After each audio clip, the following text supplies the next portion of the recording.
Kisah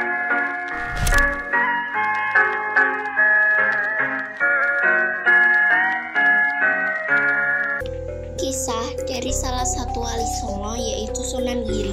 Sunan Giri atau Raden Paku lahir pada tahun 1442 Masehi dari seorang ayah yang bernama Syekh Maulana Isa putra Junaidyl Kubro dan seorang ibu yang bernama Dewi Sekarjatu putri dari Raja Blambangan Prawirabumi putra Maharaja Hayam Wuruk penguasa Majapahit pada tahun 1350 sampai 1389 Masehi.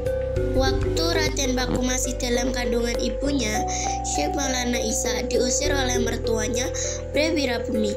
Perantaran Prawirabumi tidak mau menerima ajakan Syekh Maulana Isa untuk masuk ke agama Islam.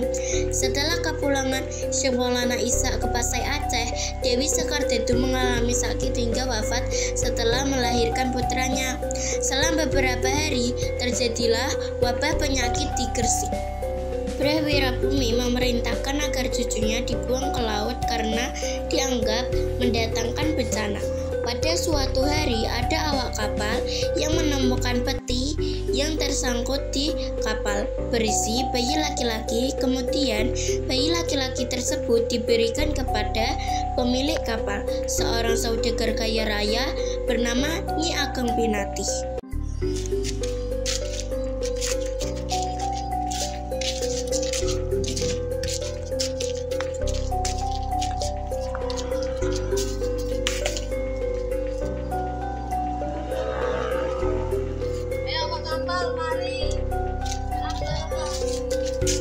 Lihat, di situ ada peti. Apakah itu milik kalian? Tidak, itu bukan milik kami. Ya sudah, kalau begitu ambil saja, barangkali ada juga.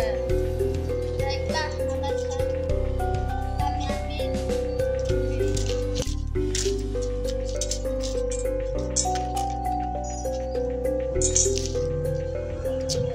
Ada seorang bayi yang takut di kapal. Ayo kita beri ke Nyi Ageng Pinati.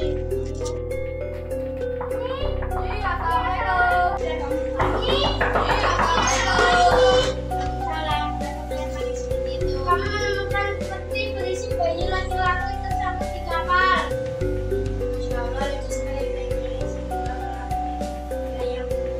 sama. Akhirnya Nyi Ageng Pinati memutuskan untuk merawat bayi laki-laki tersebut dan diberi nama Joko Samudro. Nah, karena kamu ditemukan di tengah lautan, maka akan kuberi nama kau Joko Samudro yang berarti pemuda lautan. Ketika berusia 7 tahun, Joko Samudro dititipkan ke pesantren Ampel Tentra. Lalu nama Joko Samudro diganti Raden Paku oleh Sunan Ampel karena kecerdasannya menyerap ilmu dari gurunya. Maka diberi gelar Maulana Ainul Yakin. Setelah beberapa tahun mengenyam pendidikan di pesantren, Raden Paku akan menikah dengan Mas Murtosiah, putri dari Sunan Ampel. Pada suatu hari, ada seorang bangsawan Majapahit bernama Ki Ageng Bungkul. Ia memiliki pohon delima yang sangat aneh di bakaran rumahnya. Setiap ada orang yang hendak mengambil buah delima itu, pasti akan mengalami nasib celaka, seperti sakit bahkan sampai meninggal. Suatu ketika, Raden Paku tanpa disengaja lewat di pekarangan rumah Ki Ageng Bungkul di bawah pohon delima. Tiba-tiba buah delima itu pun jatuh mengenai kepala Raden Paku. Ki Ageng Bungkul muncul dan mencegah Raden Paku untuk mengambil buah delima itu. Barang siapa yang mengambil delima itu dengan selamat, maka kita sampaikan dengan maaf, saya harus meminta pertolongan. Raden Paku pun kebingungan dan menyampaikan peristiwa tersebut kepada Sunan Ampel. Jangan bingung, Ki Ageng Bungkul itu seorang muslim yang baik. Saya yakin Dewi Warga seorang muslimah yang baik. Saya harap kau tidak mengecewakan hal baik itu. Baik, Kanjeng, tapi karena saya akan menikah dengan Sunan yaitu Mas Murtosiah. Tidak apa-apa, kau menikahi Sofia dan menikahi Dewi Wardah. Akhirnya Raden Paku pun menikah dengan Mas Purtosiah dan Dewi Wardah.